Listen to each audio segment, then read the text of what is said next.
My name is Tonya Downey. My husband is Brandon, and I have two children, Grayson and Carson. We have been attending community church for about a year and a half. Our first experience at community church was a pleasant surprise. When you walked in the door, you could feel God's presence, and there was a genuine spirit of love with every person that we talked to. When we left that first Sunday, we knew this is where we need to be.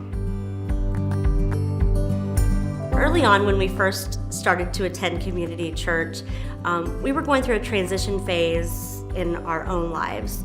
We had moved to a new home, I had started a new career, and we threw our children into this new environment with people they didn't know. So it was pretty challenging in the beginning.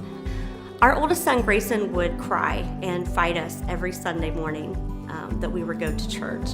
And as a parent, you want to be the fixer and get to the core, what is the root of the problem? But we couldn't figure out why he didn't want to go. Things started to change when Grayson's coach on his baseball team invited him to Kid Connection. It was almost like a light bulb went off. The coach asked him to do it, and he did it without hesitation. Shortly thereafter, Grayson had the opportunity to attend Spring Hill Church Camp at the community church. And 3 days later, he had brand new friends. He was a different kid. God had answered the prayer. For months, I had prayed for something to spark in Grayson.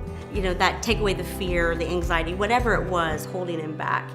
And the day after church camp, we were packing to go to a family wedding.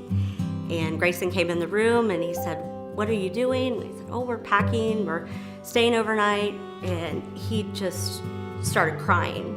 And I said, what's wrong? And "Are we gonna miss church?" he said. And I said, "Yes, does that upset you?" And his response was priceless.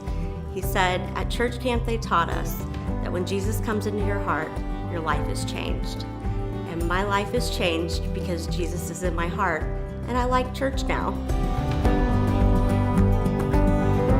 My husband and I hope that we lay the foundation, and along the way, the community groups, the Sunday school teachers, they just keep adding the bricks, to that foundation. In a time that is tough and they don't understand why life is so hard, they can reach back to a Sunday school lesson they heard when they were 8 years old. Or, Grayson can reach back to that time at Spring Hill Camp when he asked Jesus into his heart and have that hope that it's gonna be okay.